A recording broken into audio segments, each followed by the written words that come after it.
Welcome all of you teachers from Ecuador. My name is David Polo. I'm from Teachers at Colombia as well. I just want to highlight that we got some teachers from Ecuador who joined us today, and we're really thankful for it. We're happy to have you here to share your thought experiences at school. And we're about to start in around 3 minutes to give them, those teachers who are still joining, 3 more minutes for them to address this webinar. So we'll start in briefly 3 minutes. Thank you for being here. Please do not log out because we are about to start. Thank you.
All right, it's 3:35, and as we promised, we're up to go.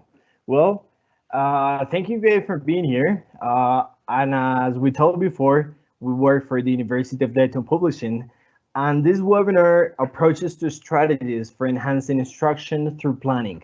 Then I think it's going to be really helpful for us to include all these tools and strategies while we plan our classes being home now, being away from our students, and definitely from our classrooms, which is real.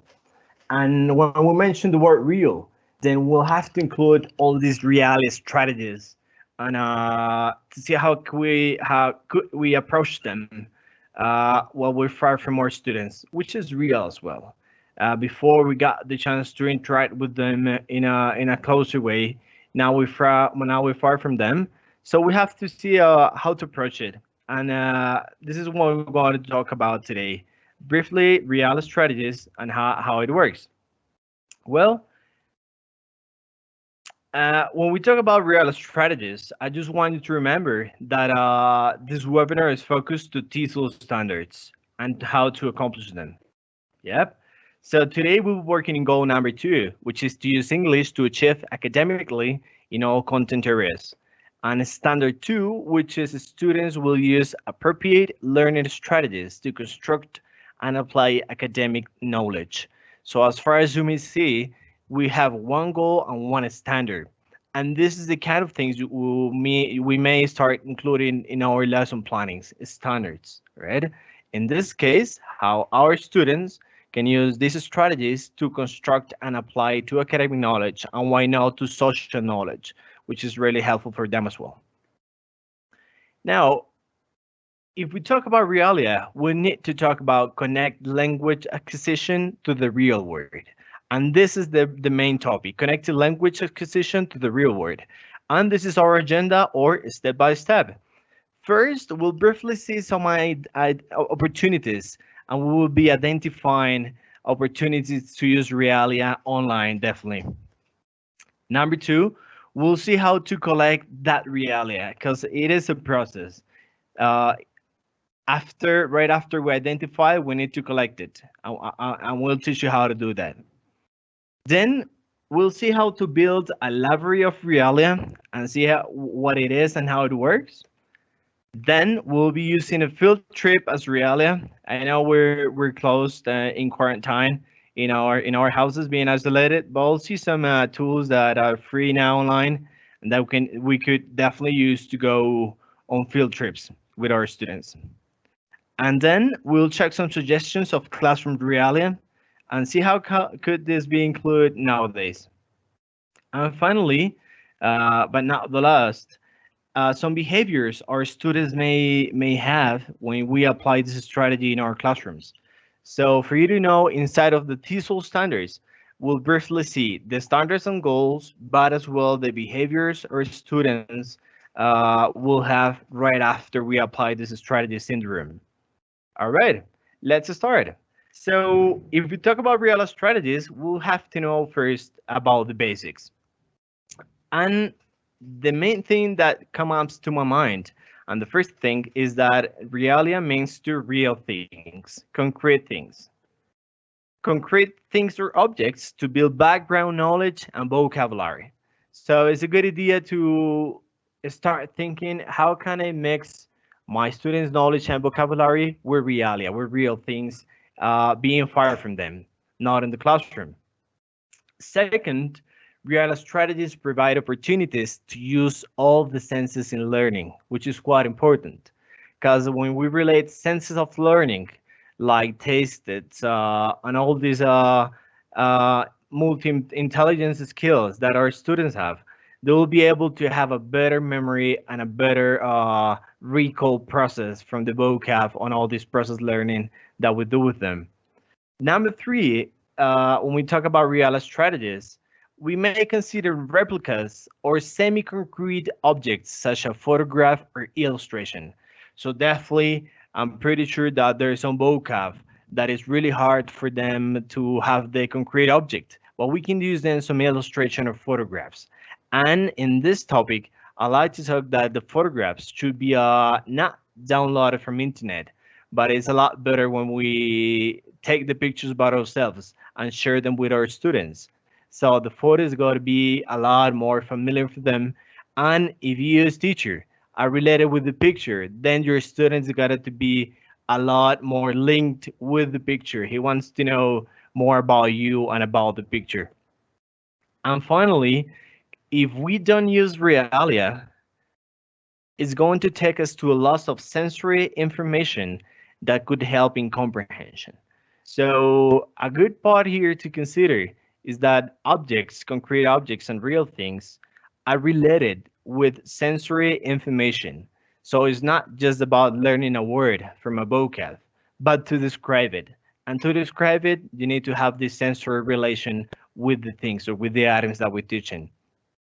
Well, being that said, we can start now. We know what reality means. We know what it is about. Let's start identifying opportunities to use that reality in our classroom. So the big question here is, how can they be included or include while we're teaching online? How can we include this reality? We're not with our students in their houses. We're far from them. So how to include it? Well, the first thing to approach here is our plan or planning. Yeah. And I'm pretty sure that our lesson plan has been full of bumps in our driveway, have come up a lot of bumps. And we've been have the strategies or found strategies to make them apart and to keep on going. Yeah. And to be adapting that strategy to that lesson plan. And that's the first step, definitely, or planning. Then it's good to know that this is a multi-level process. This is not going to happen from one day to another. It's going to take time. It's going to have to take us, our student, to learn how it works, to know the process, and definitely for us as teachers, to be related with this process, a multi-level process. So it's not about vocabulary, structures, and realia, but to think that behind them there are a lot more things like the or lesson planning and many things more, sorry, that we're about to see. And a good start point uh, is to be aware of opportunities. Yeah. So I'm pretty sure that when we're doing our lesson plans, we're checking opportunities and how this could be included what we teach. And a good part to start as well is through pre-read stories to be read aloud. So I just wanted to highlight this because maybe in our reading classes, and if it is not a reading class or just an English class, we definitely always reading. A good strategy to start is to read those stories and texts so we can identify some items, some things where real could be included. And when we're talking about reading as stories, it means that stories could be illustrated as well. Yeah. So if they are illustrated, it is a lot better on how it works. And then we have to identify and unfamiliar vocab or vocabulary to the students. Yeah. So definitely real is going to work if your students needs are known by you as a teacher. Yeah. So I'm pretty sure you know your students. You're taking notes from their development inside the classroom, being online and being far. And this is a good way to start unfamiliar vocab from your students. And definitely how to locate Realia in your lesson plan.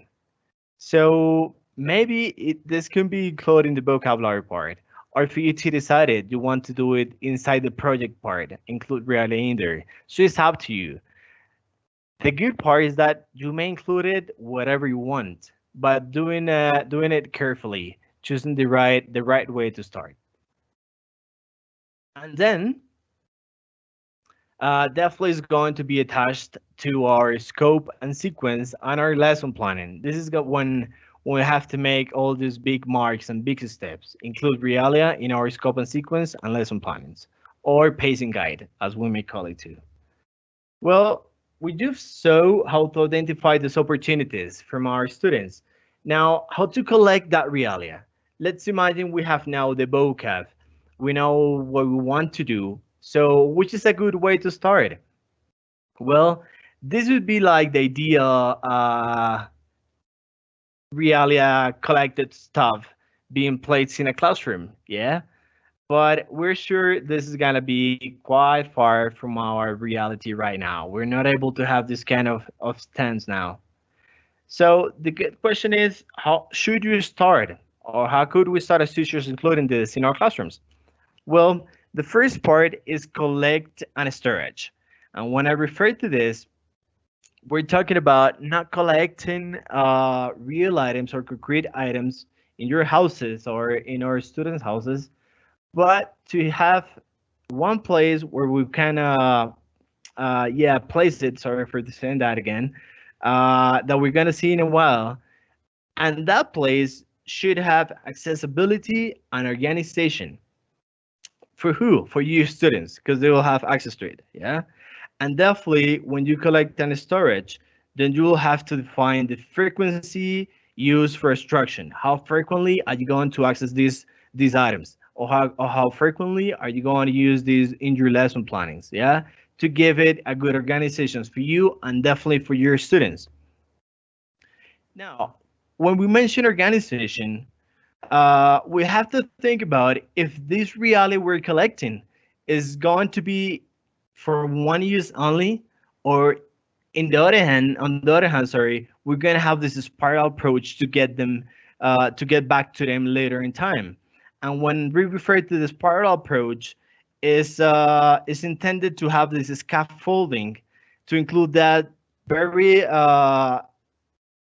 basic words that we teach our students in class to later use them in a higher level.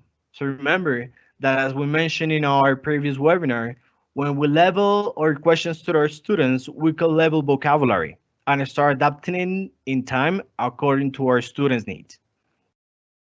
Then this is the good part, the usage at home. So you collect it, you organize it. Now, how are my students going to use it at home? So here is the answer. We can provide A lot of varied examples to memorize. To memorize what? The vocabulary with several examples. That's true. Or structures and so on. And a good part for it is that even though you collect it in a place, your student is surrounded by Realia. They have Realia around everywhere. And a good exercise for it is to look out of the window and ask your students, how many things can you see that you know the English word for? How many of them do you know? If you don't know them, bring them to class so we can discuss them with your other classmates and maybe with you as a teacher. So a good way to start as well is that when you're collecting and organizing this stuff, your students may be providing the vocabulary they don't know and the things they want to be included to learn. Yeah, we know that these strategies are related directly or directly related, sorry, to reduce this anxiety while they are at home, while they're suffering this stress for not being playing on the ground or sharing with their friends. And this is something helpful because I'm pretty sure they look out the window every day. But while they do so, they can tell us as teachers if they know that vocabulary in English. And this is going to be really, really helpful during our classes. Well, we talked about collecting realia. Let's continue with the next part, which is building a library of realia. So you collect it, you have it organized, your students help you to do so. So how can we build a library of realia online? Well, I just came up with some suggestions here, and they are some collaboration online sites. Yeah, before we got real libraries at our schools, yeah, some big, some small, but we have access to them. Now we have to come up with something different, and this is collaboration online sites. And one that I really like is Google, for example. Yeah. And when I refer to Google, we got this famous Google Classroom and all these resources and tools that they provide us, some for free, some paid. But luckily, Google during these days just delivers some free resources and tools for us as teachers to come up in collaboration online sites. Yeah. So this is a good way to start. And it's really simple. Come up with your Realia stuff and put it there on Google Classroom. Why not creating a channel on Pinterest? Yeah, I know Pinterest is well recognized around the world, and we as teachers always get in there to get some ideas, and maybe our students get in there to get some pictures and trendings about a topic that they are interested in. So why not to create our own channel or own reality channel? Why don't we collect these pictures and vocab in one of our channels and divide it by groups or by levels or by categories and so on?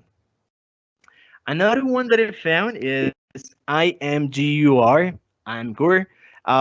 It's a repository place for images and you can fully interact with your students in there. You can upload the pictures, videos, illustrations, anything which in this moment comes up to your mind, you can do it there. And the good part is that you and your students may come up to start doing some comments on forums. So it's a really good way to organize our class as well. Another one, what I'm pretty sure many of you know, is Flickr. And when Flickr is a good way as well to find really good ways to share our resources with our students. Another one is Dropbox, which I'm pretty sure all of you know. And why not try an Instagram? Yeah. Instagram is a social network which everybody knows. And I'm pretty sure our students know it more than us. They have a lot more studies on how to interact with it. But the good thing is that when we include this kind of social networks in our plannings, their stress and anxiety will be lowering. Yeah. Why? Because they access Instagram and Facebook every day. They do it frequently.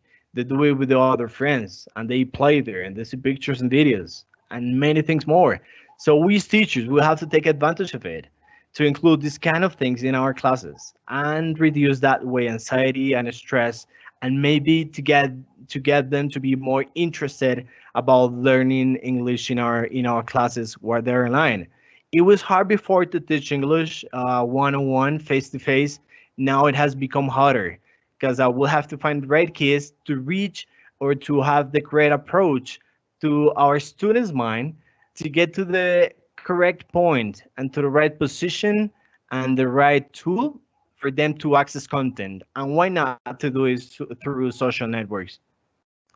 The good thing for it is that when we include any of these tools and many more that I'm pretty sure you know, is that we can create vocab categories.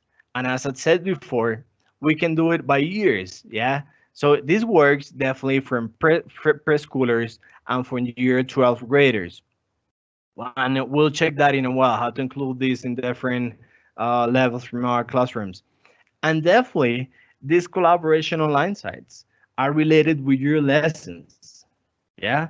And there's one that I didn't choose to get in here, but we could use Padlet as well. Padlet is a great resource that many teachers around the world, sorry, are using right now, and they're including their lesson planning inside Padlet, and beside, they include this online collaboration site with their students, so everybody can get easy access for free, and it is really reachable for everybody. Well, we've now talked about how to identify these opportunities, about how to collect the realia. We know now how to build a library of realia. And the next part is going to be about how to be using field trips as realia. How do you imagine can you go any other place being isolated by the COVID-19? Well, I found some really field trips online. Yeah. And this is something that we never imagined it was going to happen because we usually had these field trips uh, in real, alive. Yeah. We were taking our students to different places and museums and so on to interact. But now we'll have to do it online. And I found a couple of them that I like to share for you and your students. Maybe you can include them in your lesson plannings and maybe diversify the way you're teaching nowadays. Now we have varied experiences. Number one are museums. So for you to know, there are now free museums where you can go and visit online. Yeah, and when you can go and visit online, for example, we have the British Museum now, which is really nice. It's located in a place where they speak English. So your students, trust me, there will be a little bit, or for not saying a little bit, there will be a lot of them will be interested about going to the British Museum. Now, the second one is zooms and aquariums. And when we refer to zooms and aquariums, yeah, it's real aquariums like Barcelona aquariums or maybe the New Jersey aquarium, the United States, which is free for now. Yeah, so you just have to look in the internet, and I'll share for you by the end all these links for you to log in and make sure that you can first check if you like it, check if you're interested about going to visit a zoom and aquarium maybe nowadays. The next one is theme parks, yeah? And these theme parks are, for example, Disney World, the famous Disney World. And I'm pretty sure that many of you, not even me, I haven't been to Disney World, never. But just yesterday, I got on the website and I have a 360 visit to Disney World, and I really like it. And it was real, and I learned many things. And I'm pretty sure that when I had the chance to come to Disney World in Rio, so maybe I'll be more interested about traveling and doing something different.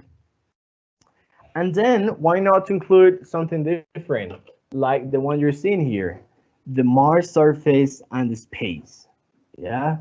So yeah, we can play with our imagination as well. I'm pretty sure that I'll never have the chance to be on Mars surface, but I can do it if I do it online.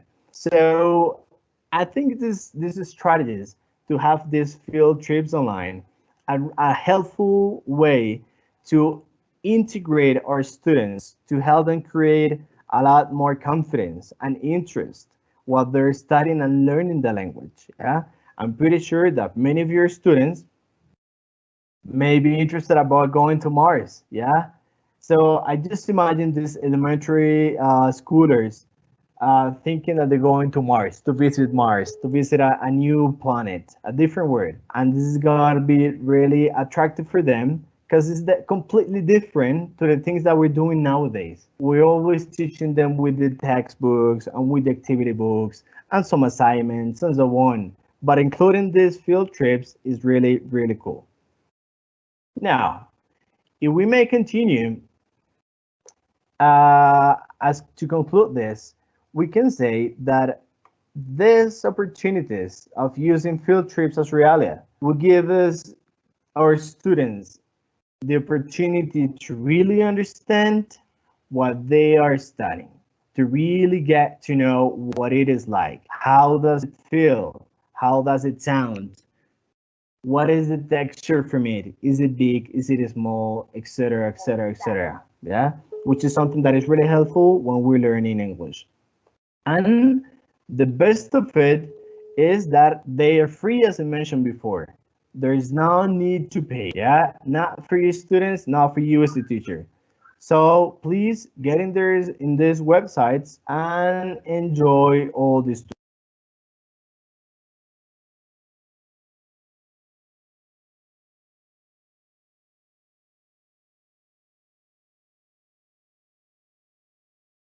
Now, let's see now some brief examples about some suggestions for Realia by categories. So I'm gonna show you here how powerful is the learning, or how powerful learning becomes through Realia.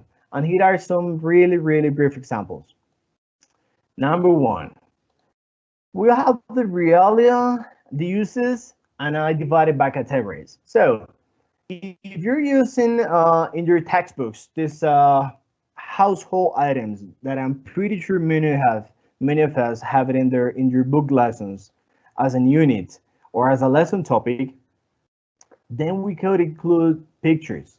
Yeah, and this is the very first part. Remember, when you collect it, make sure you get the right pictures when you talk about Realia. Next part.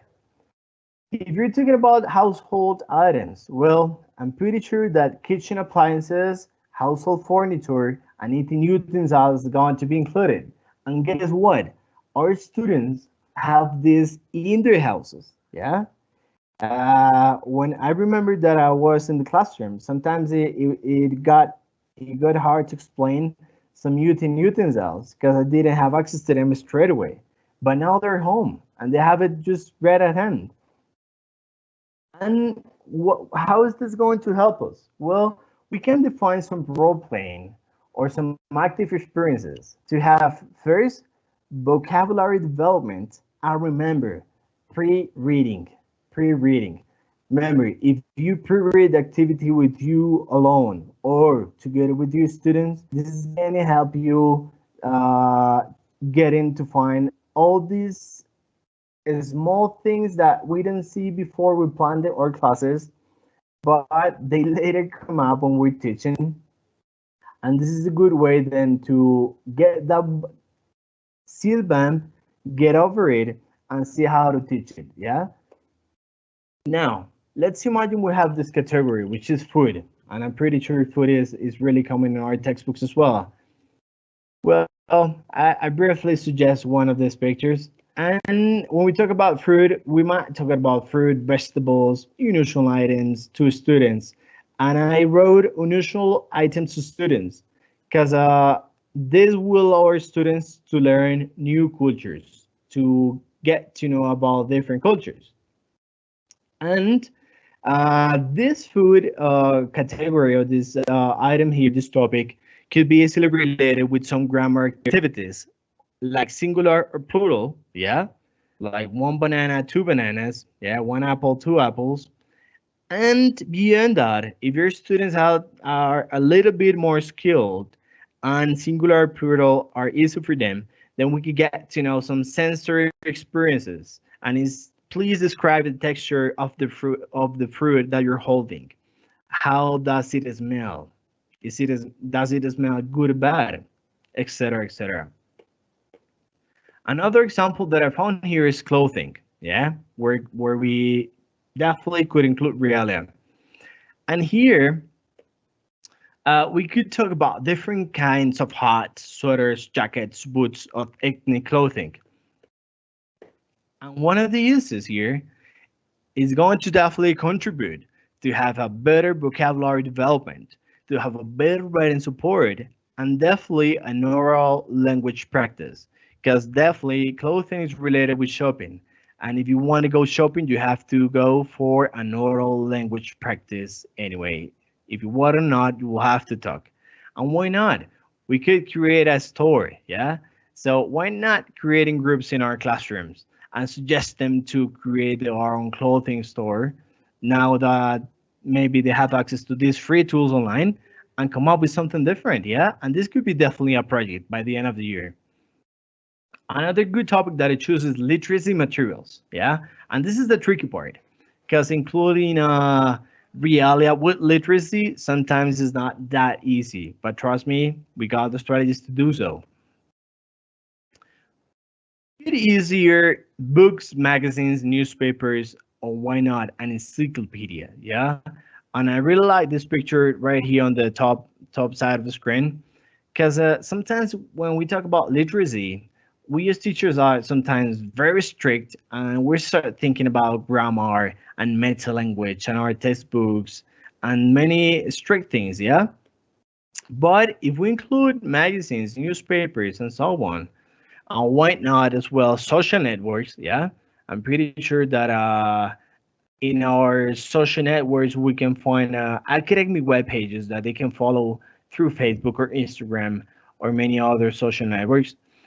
And with this part, we could do some role plays, yeah, or maybe to have easy access for research and exposure to different cultures, exposure to different ideas, exposure to different sources, and when I refer to other sources are another students. So this could be your project as well. Create your own magazine by the end of the year, or write a book. And when I mention write a book, we don't want our students to write a book for maybe 10 or 20 pages. It could be really small, really short. Yeah, remember, during these days, it's not about being strict and about having a good grade, sorry, but about being successful. To get out from home being successful. Success is the word for now. Well, being that said, I got another category here, which are flowers and plants. Sorry, yeah. And when we talk about it, we could give them examples about the plants which are being studied or read about in our textbooks. Yeah. And why not to talk to them about unusual plants, some things they don't know, like the sequoia in this famous park in California. Yeah. I'm pretty sure they'll be much like to hear about that. Again, one of the uses could be vocabulary development or a sensory experience or size comparisons. Yeah. Which tree is bigger than this one? Yeah. And now that we have the chance to have here teachers from Ecuador and Colombia, why not to make some comparisons about our nature? Yeah. I'm pretty sure that we are alike countries. We're pretty similar, but there are things which are completely different. Yeah. Maybe trees, maybe got in Ecuador bigger trips or smaller trips and so on. So comparisons is a good way to start. Animals. Kids love animals. And as you may see, I just choose some animals made in origami. Yeah. So it'll be a good way to start. Yeah. Why don't we talk about our house pets? Yeah. We always talk about the zoo animals and the farm animals, but now we're at home. So why not to have one of these classes sharing our pets online? Yeah. Describing our pets, what they do daily. It'll be really cool. And again, here, they can involve sensory experiences and vocabulary development. And when we mix house pets with sensory experiences, trust me that our students will be really available to come up with all the descriptions because they love their pets and they want to talk about them. That's for sure. Well, now we've seen some all the steps and stuff about how to collect realia and how this instruction could be included in our planning. And here are some of the conclusions. Number one, if you include reality in your classroom, trust me, it supports your student learning with a wide variety of ways. Yeah, and that's something real. A picture says more than one word. Yeah. Number two, connect vocabulary to real life. And when we mention this, we talk about these field trips online, which are really helpful. Vocabulary will be connected to real life. Number four, definitely motivating the students as they can interact with the objects. It will be motivating for them. Yeah. If you can interact with something, it really motivates you. You can touch it, you can feel it. Yeah. You will have a better memorization about the objects and so on. Number four, authentic hands-on nature to many lessons. Yeah. And authenticity is a really important word while you learn and when you share your stuff. So the more hands-on nature activities we create for our students, the more authentic they're going to be. What else can we say? Well, definitely including realia will be an easier way to convey meaning. And this is something important because translation I know is everywhere and students have really access to it. But if we include realia, translation is going to be far from them. Yeah. And as I said before, this is a process. This is not going to happen from one day to another, but it's a good way to start conveying meaning through realia. Number two, confusions will be avoided. And this is something real. Sometimes when we're teaching a word or a reading or a story and so on, our students are confused. Uh, you might be thinking about a track crossing a river, yeah, and your student may be imagining something extremely different, yeah, or we might be talking about a dog, and your student might be thinking about an animal which is similar to a dog, but is not a dog, yeah. So with this strategy, confusion will be avoided. Now, they have a wider range of possibilities to students. Yeah, I know that with our lesson planning, they have access to different content and curricular contents, but with these strategies that including Realia, the range is a lot wider. And finally, it's extremely innovative for them. Yeah, I know that looking pictures is something normal now for almost everyone around the world, but not in a class. Yeah, so these will come up with authentic projects to bring knowledge together. Yeah, why not to have a final project related with photography, for example? Yeah, or with something they want to illustrate, or why not related with the situation we're living now? Yeah, why don't we just illustrate COVID-19 situation around the world? Yeah, so these things come up with extremely innovative stuff. And as I promised, here are some applications examples, but they're vertical behaviors and how your students behave when we have this strategy in the classroom. Number one is related to pre-K to three graders.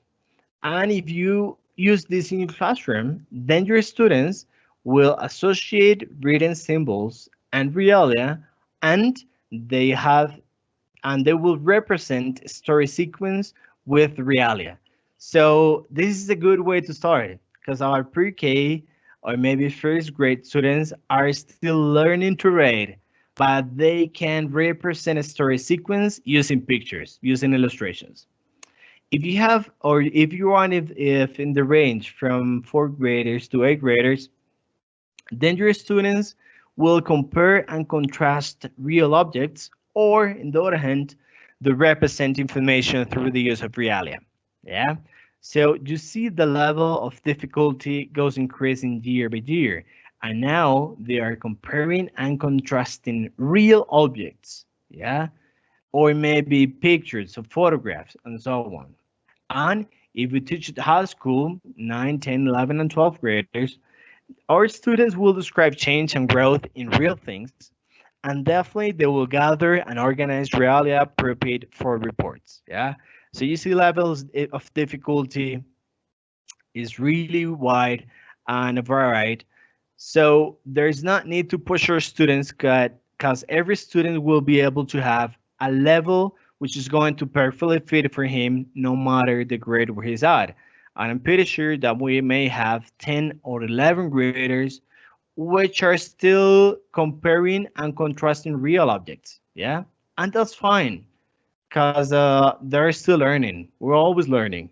So please do not feel pressed to include one of these two if your students are not ready for it. Just give them the things they're ready for. Well, I have to say thank you. This has been our webinar for today. For you to remember, uh, you are here because you belong to the University of Dayton Pulvision. And we created a community which is in here in this website, which is community.udpglobal.com. So please feel free to log in, download all the resources you want and that you need for your online classes today.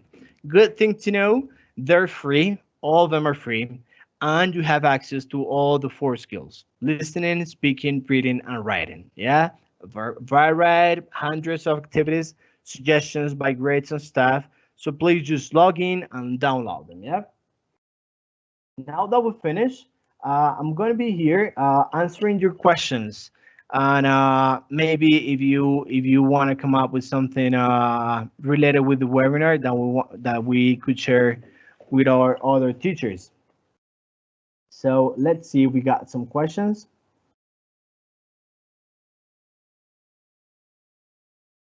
All right.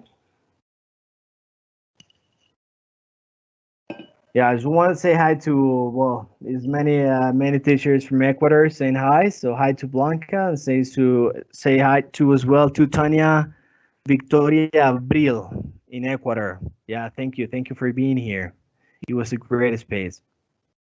For you to know, if there are no questions or comments, let me see. Yep. I do like to tell you that these webinars are done almost every day. Yeah. So we do invite you to keep getting it, keep sharing your time with us. I know sometimes it's hard, but trust me that all these strategies could be really helpful during this time. And definitely it's a good space as well to relax, to chill out, and to get something different out from our routines and stuff. Yeah. I'm gonna be here if you still have some questions and comments.